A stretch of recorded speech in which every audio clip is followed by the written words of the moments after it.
Nervous tissue. Objective: to learn about the nervous tissue and its functions.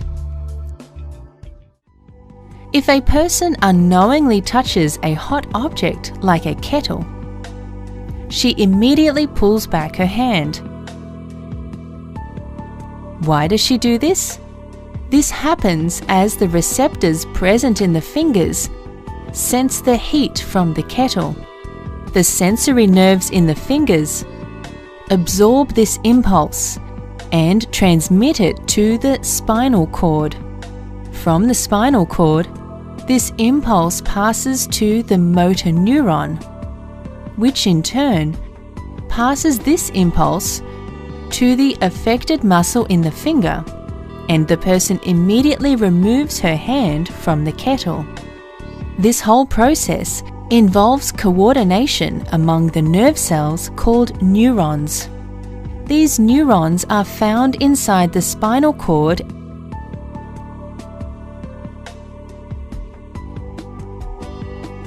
and the brain. Now let's learn about neurons. A neuron consists of a cell body called soma.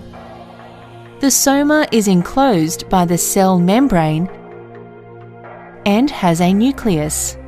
There are several thin, thread-like extensions from the cell body called dendrites.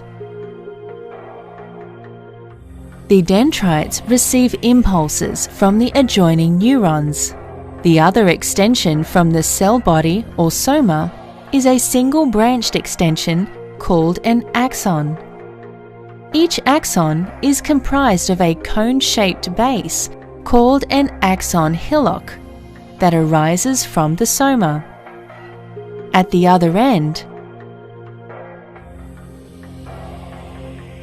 the axon is divided into many branches, from where the signal passing through the axon is transmitted to the other cell via a junction called a synapse. Thus, the information is received by the dendrites and is then sent out through the axon to the neighboring cell. This is how information is transmitted from one cell to another. To summarize, if we unknowingly touch a hot object, we immediately pull our hand away from it. This process involves coordination among the nerve cells called neurons. A neuron consists of a cell body called soma. There are several thin, thread-like extensions from the cell body called dendrites. The other extension from the cell body or soma is a single-branched extension called an axon.